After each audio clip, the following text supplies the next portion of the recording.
il y a des gens qui prennent les drogues.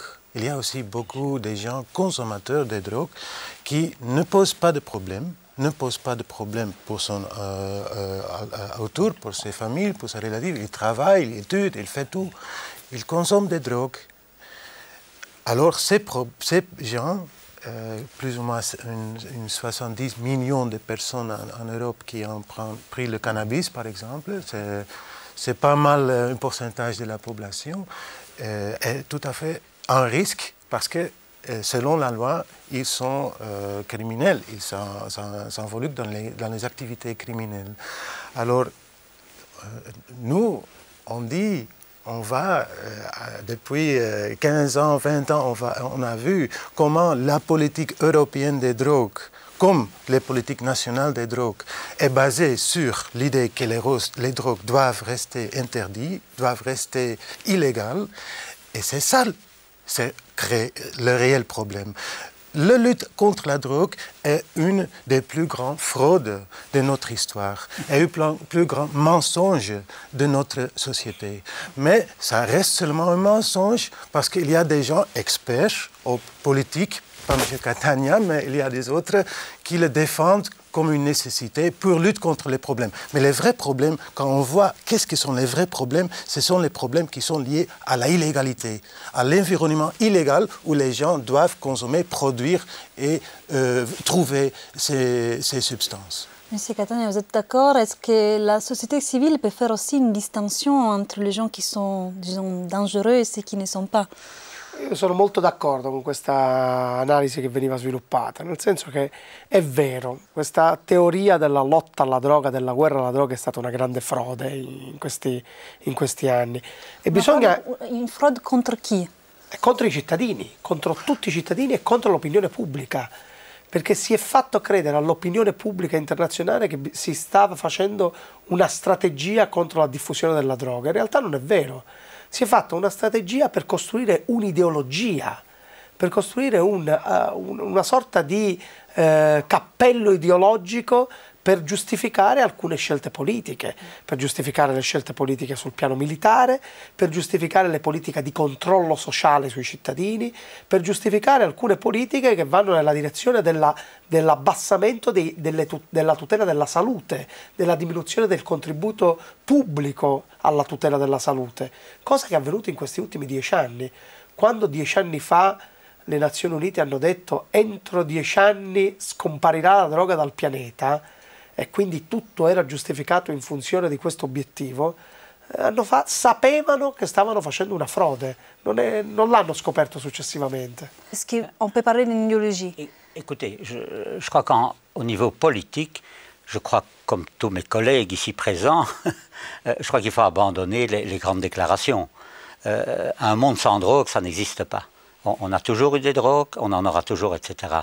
Le problème pour moi, et d'autres personnes, c'est qu'il faut dire, essayez de voir ce qui vous va et ce qui ne vous va pas dans les substances et dans les drogues et aussi dans vos relations humaines. Ça, c'est beaucoup plus important.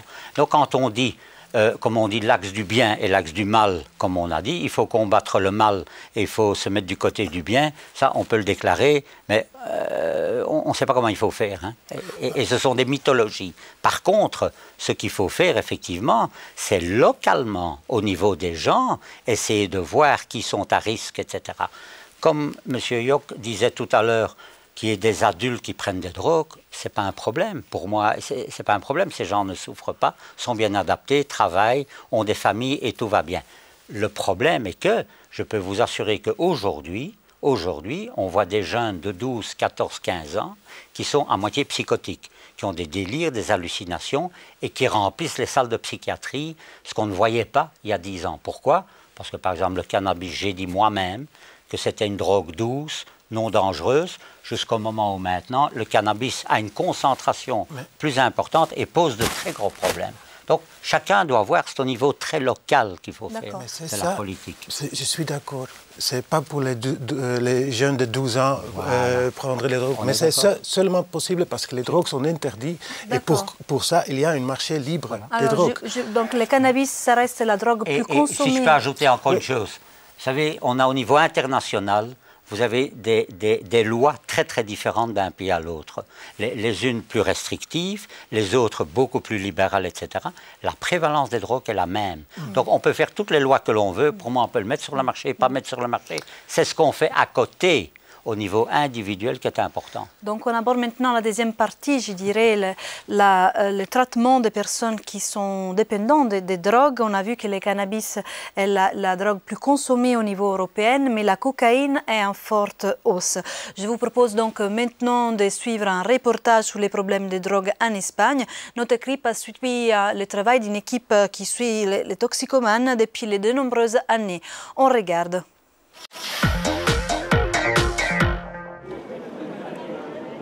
8 kilomètres séparent le centre de Madrid du quartier Las Barranquillas. Dans cette zone périphérique, les cahutes abritent un trafic illégal de drogue.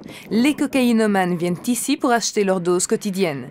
Acheter de la cocaïne, c'est facile. On en trouve dans tous les milieux et dans toutes les couches de la société.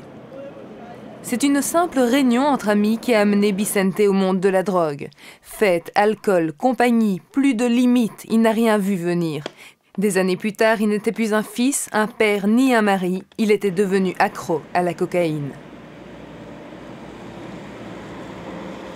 Yo empecé muy chiquitillo, joven, los 16, 17 años, y lo haces esporádicamente y luego ya te vas metiendo en ese mundo, la noche, la droga, y lo hacía a diario. Y entonces es que razón no tienes ninguna, te ves envuelto en él y terminas destruyéndote tú y destruyendo todo lo que tienes a tu alrededor. Yo perdí casa, perdí coche, deudas, tuve un montón de deudas y casi pierdo a mi mujer, a mi hijo, a mis padres. La dépendance à la cocaïne est une habitude onéreuse. Selon le ministère de la Santé, cette drogue a tué 800 personnes en Espagne l'an dernier. D'autres, comme Vicente, n'ont pas perdu leur vie, mais ont perdu beaucoup d'argent. Pues yo he habido días de gastarme hasta 300 euros. Pero bueno, ahí va incluido pues, lo que es la cocaína, el alcohol, la noche, la juerga.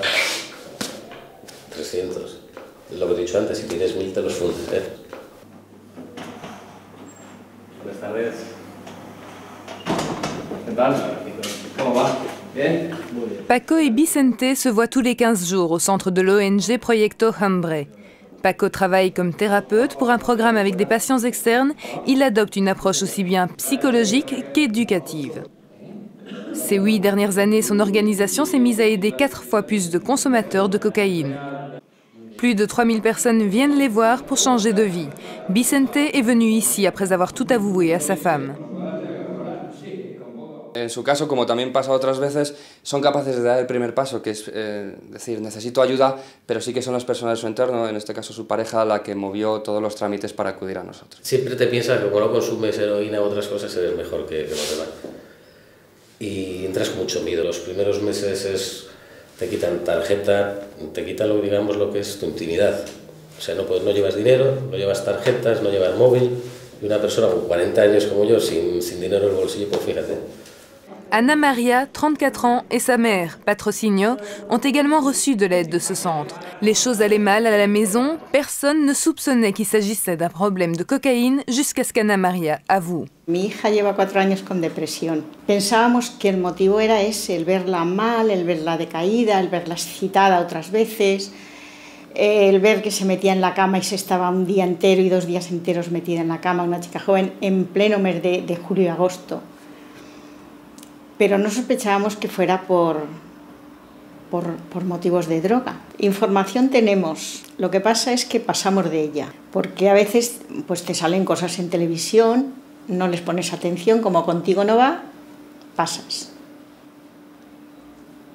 No queremos enterarnos. Selon le système de santé publique espagnol, il faut 1 mois pour désintoxiquer un cocaïnomane. On utilise des médicaments anticonvulsants pour réduire les manques. De plus, 1 année de psychothérapie est nécessaire pour sortir de cette habitude. Cette clinique privée garantit aux patients de s'en sortir en 3 jours de désintoxication plus 1 année de psychothérapie. Coût 6 000 €. Concebimos las adicciones como una enfermedad fundamentalmente a nivel del tejido cerebral. Revertimos